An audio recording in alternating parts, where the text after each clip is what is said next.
World cup की team मुंतखब करने वाले चीफ सेलेक्टर इंजमाम उल हक अपने ओहदे से मुस्ताफी। इन पर इल्ज़ाम था कि वो प्लेयर्स एजेंट कंपनी के शेयर होल्डर हैं और अपनी कंपनी से जुड़े क्रिकेटर्स को ही बतौर चीफ सेलेक्टर टीम में मुंतखब कर रहे हैं। इंजमाम उल हक ने इन इल्ज़ामात को मुस्तरद करते हुए कहा है कि उनका प्लेयर्स एजेंट कंपनी से किसी किस्म का ताल्लुक नहीं, बात करने वाले सबूत लाएं। आज़ादाना इंक्वायरी के लिए इस्तीफा दिया। बोर्ड से कहा है कि जब तक कमेटी तहकीकात करे उस वक्त तक वो ओहदा छोड़ देते हैं। बेकसूर साबित हुए तो दोबारा जिम्मेदारियां संभाल लेंगे। पीसीबी मैनेजमेंट कमेटी के चेयरमैन ज़का अशरफ का कहना है कि प्लेयर्स मैनेजमेंट कंपनी से मुताल्लिक़ खबरों पर वजाहत के लिए इंजमाम को बुलाया था, लेकिन उन्होंने वजाहत की बजाय इस्तीफा दे दिया, जिसके बाद फैसला किया कि तहकीकात के लिए कमेटी बनाई जाए। बोर्ड ने 5 रुकनी तहकीकाती कमेटी बना दी। मुतल्लिका प्लेयर्स एजेंट कंपनी से इस वक्त भी कौमी टीम के कप्तान बाबर आजम, मोहम्मद रिजवान और फ़खर जमान समेत कई खिलाड़ियों का मुआहदा है।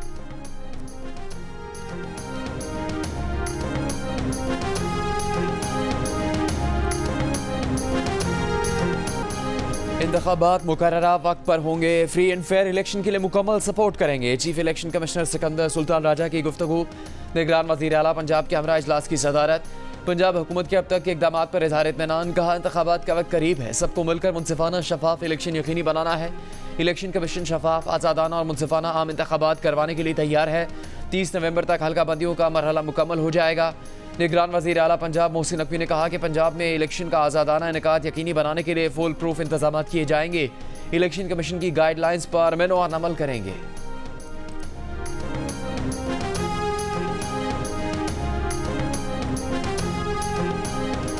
इसराइल की मुसलसल गजा में अल-कुद्स अस्पताल को खाली करने की धमकियां। अस्पताल के करीब बमबारी करके दहशत फैला दी। बमबारी से अस्पताल के अंदरूनी हिस्से मुतासर, एम्बुलेंस को भी नुकसान पहुंचा। बारूद और धुएं से लोगों को सांस लेने में दुश्वारी। अस्पताल इंतजामिया ने बूढ़े और शदीद जख्मी मरीजों के अस्पताल से मुंतकिली नामुमकिन करार दे दी। अस्पताल में 14,000 बेघर फ़लस्तीनी भी पनाह लिए हुए हैं। अस्पताल खाली करने से कई जानें चली जाएंगी। आलमी इदारा सेहत ने खबरदार कर दिया। गजा शहरी दिफा का कहना है कि गजा में नस्लकुशी हो रही है। इसराइली बमबारी से शहर का इंफ्रास्ट्रक्चर तबाह हो गया। सड़कें टूटने से जख्मी और मुतासरीन तक पहुँचने में शदीद दुश्वारी का सामना है। इसराइली बमबारी से 7 अक्टूबर से अब तक गजा के शोहदा की तादाद 8,300 से बढ़ गई। 3,500 बच्चे शामिल। मगरबी किनारे में भी इसराइली जारियत जारी। काबिज इसराइली फोर्सेज ने जनीन कैंप पर दावा भूल दिया। शहरियों और इसराइली फोर्सेज के दरमियान झड़पें। इसराइली फोर्सेज की फायरिंग से 5 फ़लस्तीनी शहीद। 7 अक्टूबर से अब तक मगरबी किनारे में 122 फ़लस्तीनी शहीद। 1680 को हिरासत में लिया गया। मुत्तहिदा अरब अमारात की दरख्वास्त पर अक़वाम मुत्तहिदा की सलामती काउंसिल का इजलास आज होगा।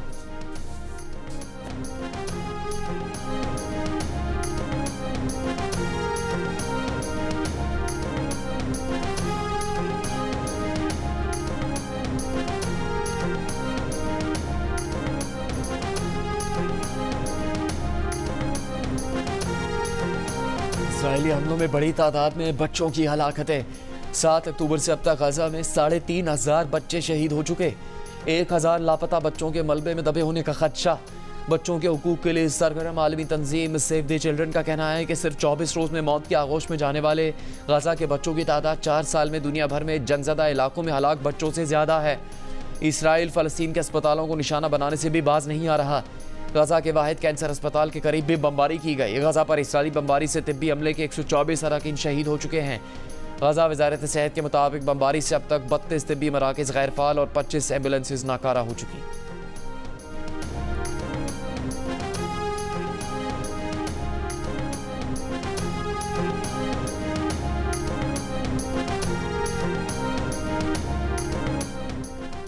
हमास ने 3 यरगमाली इसराइली ख़वातीन की वीडियो रिलीज़ कर दी। इसराइली ख़वातीन ने अपनी कैद का ज़िम्मेदार वज़ीर आज़म बेंजामिन नेतन्याहू को करार दे दिया। कहा आम इसराइली इस वक्त नेतन्याहू की गलत सियासी और फ़ौजी पॉलिसीज़ की कीमत चुका रहा है। इसराइली हुकूमत यरगमालियों को बचाने के लिए कुछ नहीं कर रही। इसराइली हुकूमत को चाहिए कि वो यरगमालियों को बचाने के लिए अपनी कैद में मौजूद तमाम फ़लस्तीनियों को फ़ौरी रिहा करे। इसराइली वज़ीर आज़म ने वीडियो पैगाम पर रद्द-ए-अमल में कहा कि हमास की जारी करदा ये वीडियो नफसियाती प्रोपेगेंडा के सिवा कुछ नहीं। इसराइल यरगमालियों की वापसी के लिए हर मुमकिन कदम उठाएगा।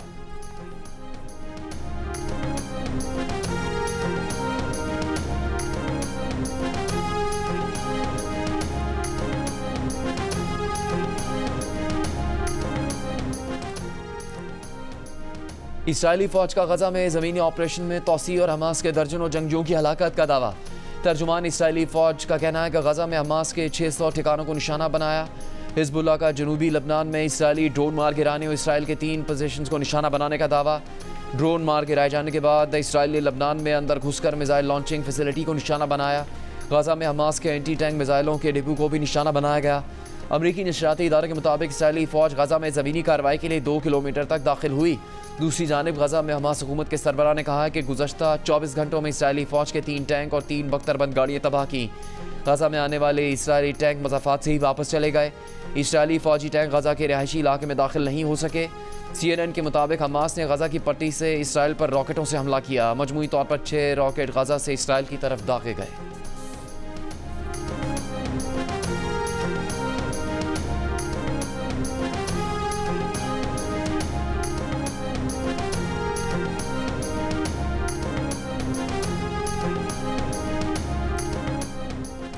गाजा में दाखिले के लिए 75 इमदादी ट्रक मिस्र के रफा बॉर्डर पहुंच गए। अमरीकी मीडिया की रिपोर्ट। इसराइली फ़ौज गाजा में जाने से पहले ट्रकों की सिक्योरिटी चेकिंग कर रही है। अगर तमाम ट्रक्स को इजाज़त मिल गई तो इस 7 अक्टूबर के बाद एक दिन में गाजा जाने वाली सबसे बड़ी इमदाद होगी। 7 अक्टूबर को हमास के इसराइल पर हमले से पहले रोज़ 455 ट्रक्स गाजा में दाखिल हुआ करते थे। मिस्री हुकाम के मुताबिक जंग छिड़ने के बाद से रफा क्रॉसिंग पर 193 इमदादी ट्रक पहुँचे, लेकिन अब तक महज 118 ट्रक गाजा में दाखिल हुए। फ़लस्तीनी रेड क्रॉस का कहना है कि इसराइली फ़ौज की सख्त चेकिंग से इमदाद पहुंचने का सिलसिला सुस्त रवि का शिकार है। इमदादी ट्रकों में सिर्फ खुराक, पानी और दवाएं ले जाने की इजाज़त है। इसराइली वज़ीर ख़जाना ने हमास की हिमायत का इल्ज़ाम लगाकर फ़लस्तीनी अथॉरिटी के अकाउंट्स मुंजमद कर दिए।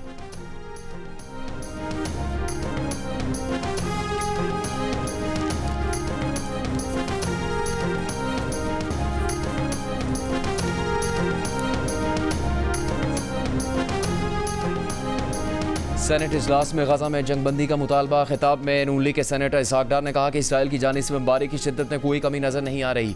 फ़लस्तीन का हक है कि वो अपनी मर्जी से अपना फैसला कर सकें। 2 कौमी नज़रिया इस मसले पर पूरा उतरता है। साबिक वफाकी वज़ीर फैसल वावडा ने कहा कि फ़ौजी ट्रायल के खिलाफ सुप्रीम कोर्ट के फैसले का फ़ायदा भारतीय जासूस कुलभूषण जाधव को हुआ। जियो न्यूज़ के प्रोग्राम कैपिटल टॉक में बात करते हुए फैसल वावडा ने कहा कि इंटरनेशनल कोर्ट में कुलभूषण जाधव का केस कमज़ोर हो गया। रहनुमा नून लीग तातारद ने फैसल वावडा के बयान की तायीद की। कहा वो हुकूमत से अपील करते हैं कि सुप्रीम कोर्ट के फैसले के खिलाफ अपील की जाए।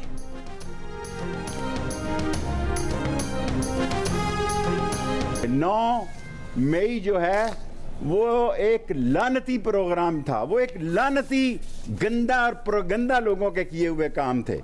लेकिन एक मैं दिल में दर्द रखता हूँ, वो अगर बड़े लोगों से मेरी मुलाकात हुई, आसम मुनीर हमारी शहर की इज़्ज़त हैं, अजीम सिपा सलार हैं, और नदीम अंजम हमारी इज़्ज़त हैं, आन है, शान है, हमें उन पर फ़ख्र है।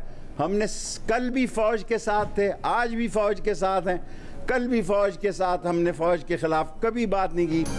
9 मई एक लानती प्रोग्राम था जो गंदे लोगों ने किया। लाहौर हाई कोर्ट पिंडी बेंच में पेशी के बाद शेख रशीद की मीडिया से गुफ्तगू। बताया कि 17 सितंबर से 22 अक्टूबर तक या वो CPO के पास थे या चिल्ला काट रहे थे। वो कौन सी ठंडी जगह थी या तो अल्लाह को पता है या CPO को। चिल्ले ने उन्हें नया शेख रशीद बना दिया। हम कल भी पाक फ़ौज के शाना बशाना थे, आज भी हैं, कल भी रहेंगे। शेख रशीद को लाल हवेली पर अदालत से रिलीफ मिल गया। लाहौर हाई कोर्ट पिंडी बेंच के हुक्म पर लाल हवेली डीसील कर दी गई। डीसील होने के बाद शेख रशीद लाल हवेली पहुंच गए। अदालती फैसले के बाद शेख रशीद ने कहा कि लाल हवेली उनका ख़ानदानी घर है।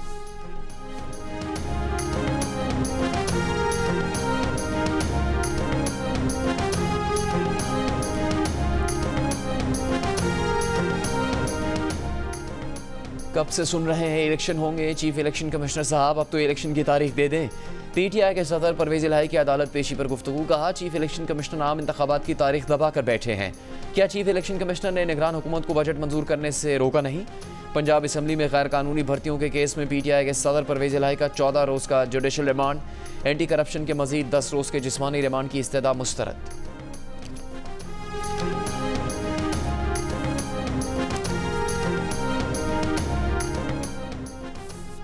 1 नवंबर से पाकिस्तान में गैर कानूनी तौर पर मुक़ीम अफराद के खिलाफ कार्रवाई शुरू हो जाएगी। वज़ारत दाखिला ने मुल्क की तारीख में पहली बार फ़ॉरेन एक्ट 1946 के तहत तमाम सूबों को गैर कानूनी तौर पर मुक़ीम अफराद की बेदखली ऑर्डर जारी कर दिया।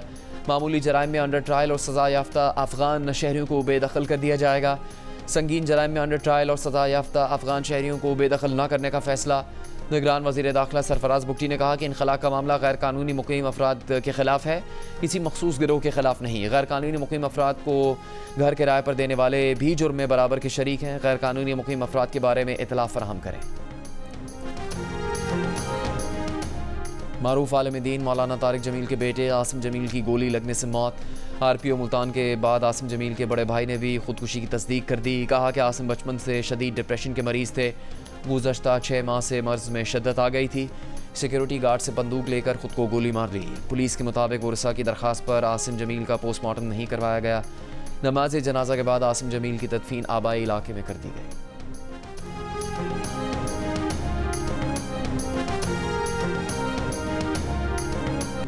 गाज़ा पर इसराइली हमले जारी तो आलमी मंडी में खाम तेल की कीमत $150 फ़ी बैरल से तजावुज़ कर सकती है।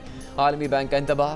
कहा तेल पैदा करने वाले मरकज़ी ममालिक ने अगर सप्लाई कम कर दी तो 1970 की दहाई वाली सूरत हाल पैदा हो सकती है।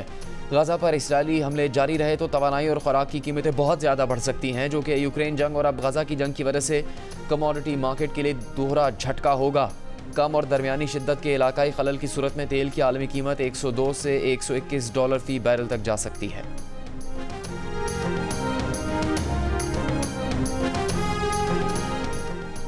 क्रिकेट वर्ल्ड कप पर अब्दुल रज़्ज़ाक, इमाद वसीम और मोहम्मद आमिर के तज्ज़िये और तबसरों के लिए देखिए प्रोग्राम हारना मना है। वर्ल्ड कप के दौरान रोज़ाना रात 11 बजे सिर्फ जियो न्यूज़ पर।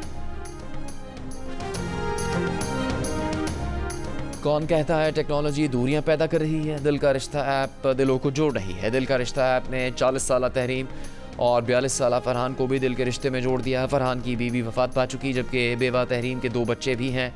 दिल को छू लेने वाली ऐसी कई कहानियाँ इस रिश्ता ऐप की वजह से मुमकिन हुई।